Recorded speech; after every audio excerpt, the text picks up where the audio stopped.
Hello. This just arrived in the mail today from the Netherlands. Apparently, it says it's shipped from the Netherlands.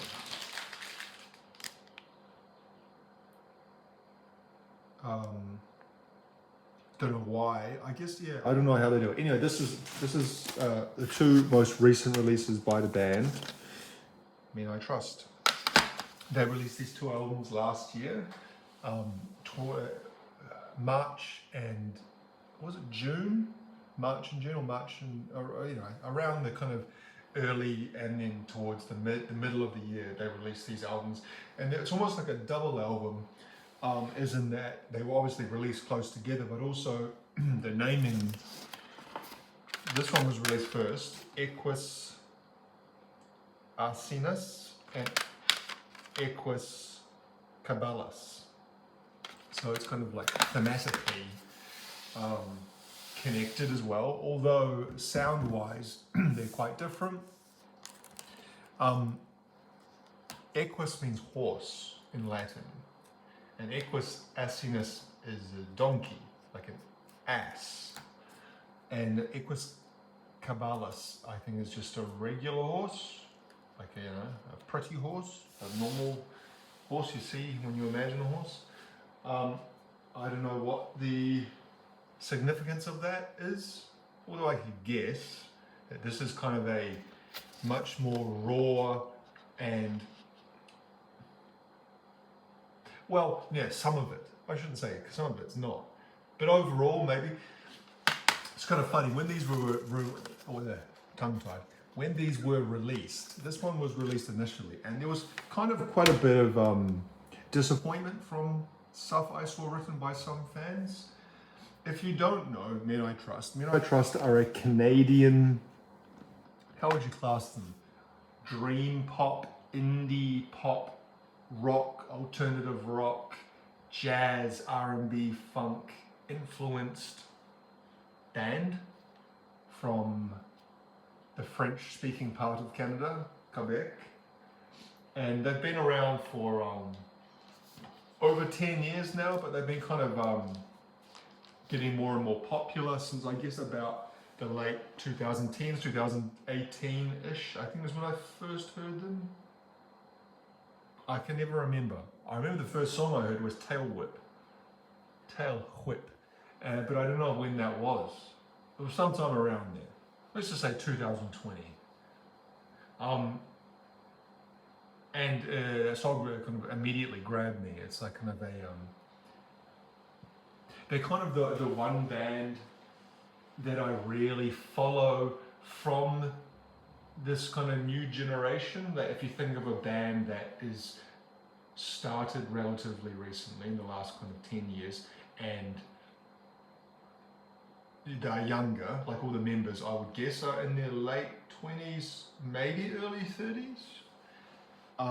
Whereas most of the other bands that I buy new, when I say new, like this is not second, obviously most of the stuff I show on this channel is secondhand, and obviously most of it is from like the 1990s, or if it's not from the 1990s, it's from before that, or it's by bands that started in the 90s and then continued to produce music through the 2000s. So if I think about the last new CDs that I bought the Opeth new album about a year ago, and obviously Opeth started in the early 90s. I bought a Devin Townsend album, Light Work, and Devin Townsend started work in the mid-90s. I bought a DJ Shadow album, his new album, Action Adventure. DJ Shadow started work in the mid-late 90s. 96, I think, is when he released Introducing.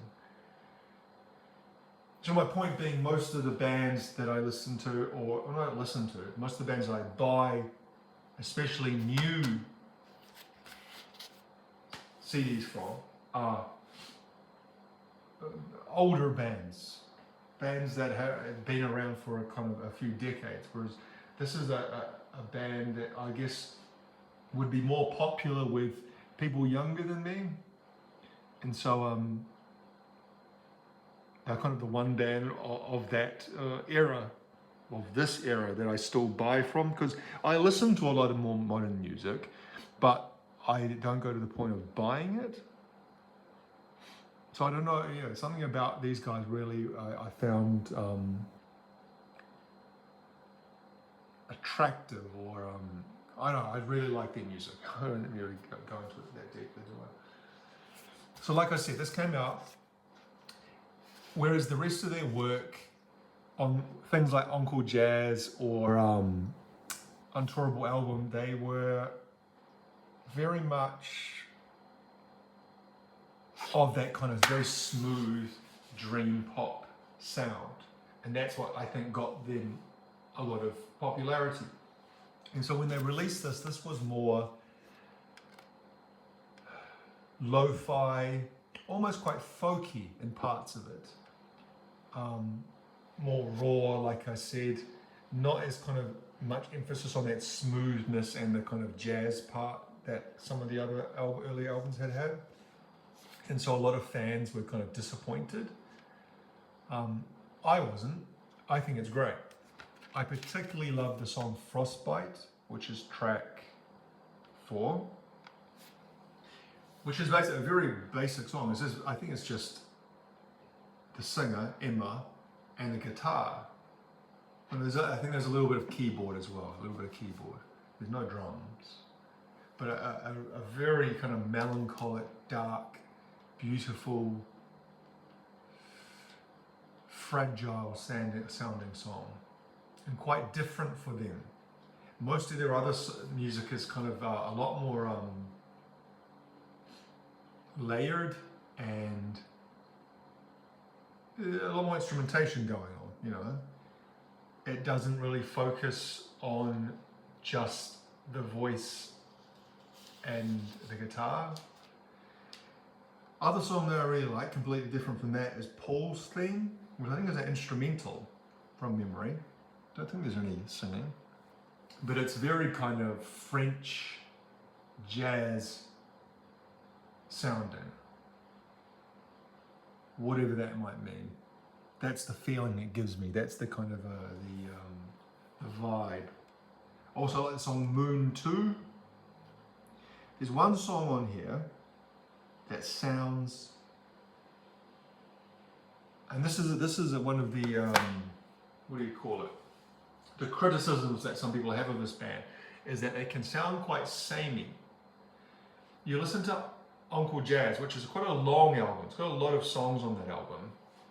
I don't know how many, but it gets to a point where a lot of songs quite sounding similar to each other, to the point that it's hard to differentiate sometimes. Even me, who's someone, a fan who's listened to them quite a lot and own a lot of their albums. I think it is the song Landkeeper, but I could be wrong. So when you listen to these things on streaming services, you don't really take notice of the song names. You just kind of like listen through to it, and it kind of goes from song to song without really looking, because it's not like holding an album in your hand, or But that song, I think it's Landkeeper, sounds shockingly like one of the songs on their previous 1 or 2 albums. I'm not sure which album it was from, but it's like the same melody or chord progression, that it's almost like this is the exact same song. When I remember someone requested that Anthony Fantano, the guy who does the Needle Drop YouTube channel, reviews new and old music, they requested he review one of their previous albums, and he didn't. He said, no, I listened to it, but it just sounds more of the same, like the same album, and kind of the same idea that I had, which is always vindicating when someone who maybe knows more about something than you do shares a similar opinion. Not that that should matter, but I'm sure it does somewhere psychologically. Anyway, this came out. I really liked it. I was surprised by some of the negative reaction. I liked it because it was this is I guess what I've been trying to get to, is that it was a step in a different direction. As much as Landkeeper of it wasn't. Elsewhere, the overall vibe and instrumentation and just feeling of this album was different than Uncle Jazz and the Untourable album. It's like they were trying something different, not a massive departure at all, but it had less of the kind of smoothness and poppiness and more of a kind of folk earthiness to it. And yeah, I was surprised that there seemed to be quite a lot of negative reaction from fans saying things, oh, it doesn't have the vibe of their previous albums. It's like, well, yeah, that's kind of a good thing sometimes. Then, in, where was it, May or June, when this one was released, Caballus, this is much more in the style of their previous albums. This is kind of their signature sound, I feel. I've probably listened to this one less than Asinus. For whatever reason, not because it's bad or anything, it's just I haven't. Like looking at, this of course has got this includes the singles that they released. Were they singles? I don't know. The songs they released in between. So, you know, over the last 3 years, since Untourable album, they've been kind of just randomly uploading songs to their Spotify or to their YouTube channel, such as Ring of Past and Husk and Billy Toppy. And you can see there it says in brackets, sorry, Billy Toppy 2025, Ring of Past 2025, because the versions on this album are slightly different than the versions they released the videos for. Nothing like radically different, just like maybe the bass the tone is a little bit different, or her vocal delivery is slightly different than the older version. But yes, if you know that song Ring of Past or Husk, you know, those two are some good examples of that classic sound that they have. Smooth, dream, electro pop mixed with, like, I think the players, the other guy, Jesse and Dragos, is it Dragos? Dragon, whatever, the other guy, are very highly skilled instrument players, like bassists, guitarists, keyboardists, like and arrangers and all the rest of it. So they so the instrumentation of the songs is very good, and I don't know what my point was saying that originally. Whatever. You can hear that in the songs, maybe that's what I was trying to say. But I'm sure some of these songs, you know, would not feel out of place at all on the previous two albums, Untourable album and Uncle Jazz. So yeah, I got these because I think I said this last time. It was either last year or the year before. Might have been the year before. No, whatever. It was the last couple of years. Same time of year, it was January, I showed 2 Men I Trust albums that I had ordered. And the same reason why I ordered these this time is because it's coming up to my wedding anniversary. No, it must have been last year. Who cares? It's one I'm like constantly trying to guess myself with. In the last couple of years, because it's going to my wedding anniversary, which is in the next few days or week or so, and my wife and I buy presents usually based on specifically what the other person asks for, instead of trying to kind of guess what they might like. Because I have quite specific likes, but my wife doesn't really understand those specific likes to the degree that I would need her to. Like if someone asked my wife, what does your husband like? She would know he likes music and he collects CDs and he plays guitar and he plays bass guitar. And you say, well, okay, you could buy a present for him for $50 or $100. She would try to buy a CD or something, but she would really have no idea what I specifically want. And that's not, actually, I can understand that because I've got thousands of CDs, and how will she know which ones I want more of, or specific ones I want or need, or, so I don't blame her at all. And vice versa, she's not the easiest person to buy for, because the things that she likes, like clothes and stuff. Clothes are very hard to buy for someone. And she likes, you know, like cosmetics and stuff like that. And again, I wouldn't be able to exactly get the specific kind of thing that she might like. Anyway, my point is that I got this for our anniversary, which is coming up. These were ordered because you can't buy these in New Zealand. I've looked on all the websites here, either the kind of the online music sellers or the actual physical shops, which there aren't many of. No one had any Men I Trust CDs. I think Real Groovy has one Men I Trust record, the live session they released about a year ago, but no CDs. So I ordered these directly off the Men I Trust website, and then they obviously have some sort of European distribution because it comes from the Netherlands. Did I show that? I did show that, didn't I? And so I don't know how that works because they're Canadian. And I guess, well, you'd think that, anyway, whatever, it gets sent from the Netherlands, which adds to the price, but the shipping wasn't that bad this time. It wasn't, sometimes shipping can be ridiculous, and it's like double the price of the actual item you're ordering. But in this case it wasn't, but it took 3 weeks to get here, but again, that's not that bad.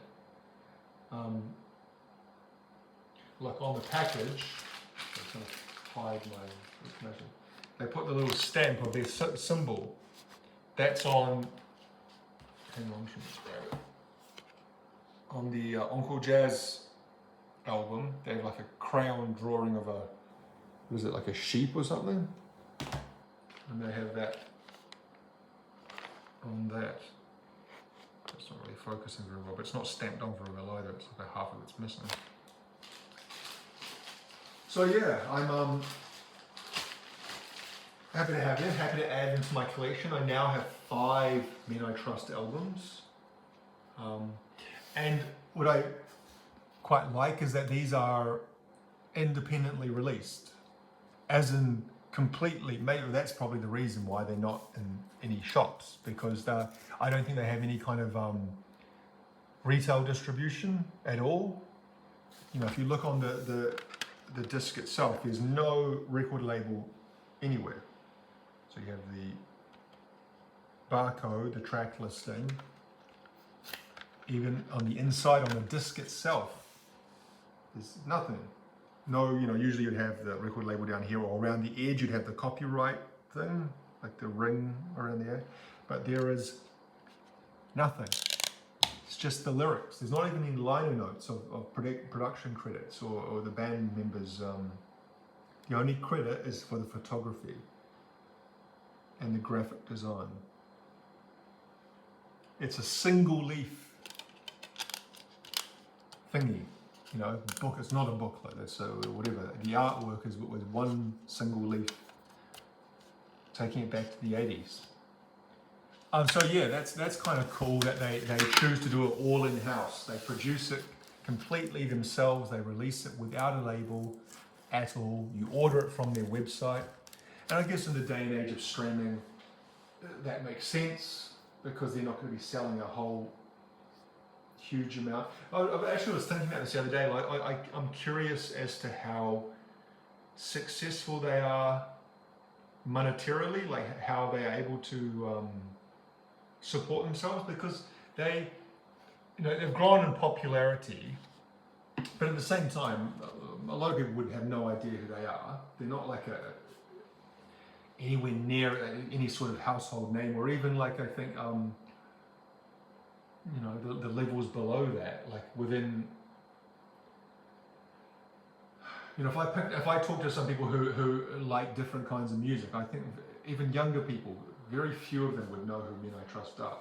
They toured here in 2023. I went to their show, and they played at the Power Station. And the Power Station is kind of like a club theatre sized venue.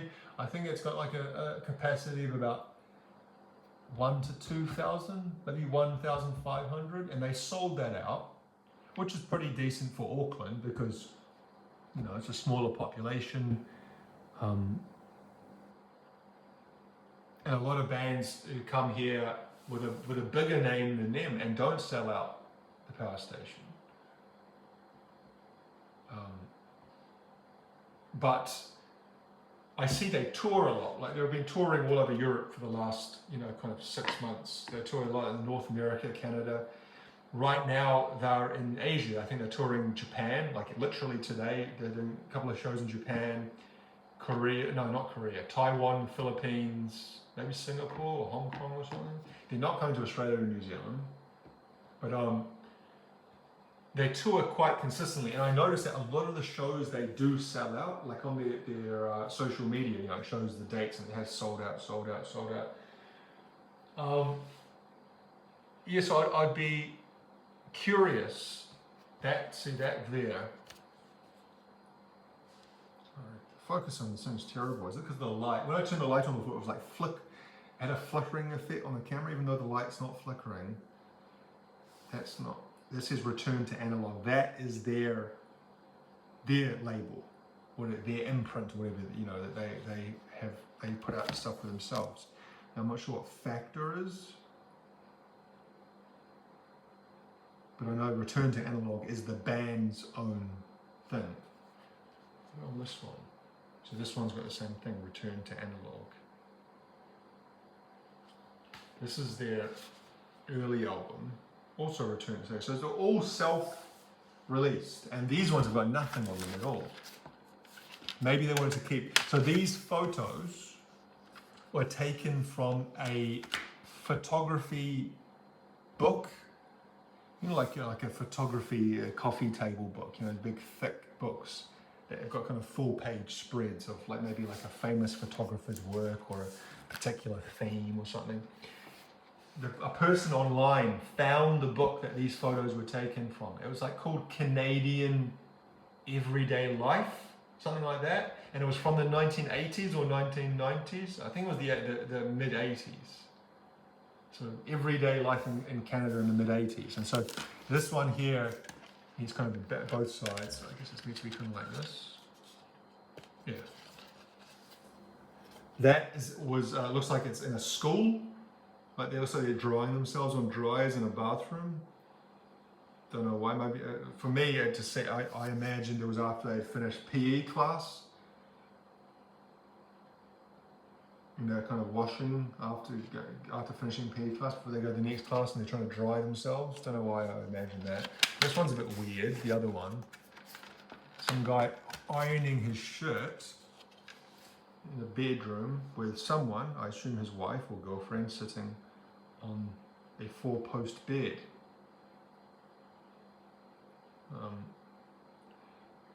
Yeah, I'd be interested to hear their motivation or reasoning for choosing these particular photos. Does it relate to the titles of Equus Asinus for that image and Equus Caballus for that image? Interestingly taken from the same book apparently as this photo, which you might recognize.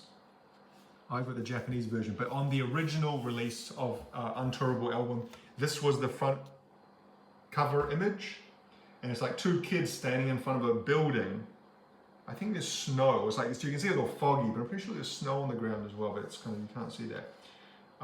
That was taken from the same Everyday Canadian Life photo book.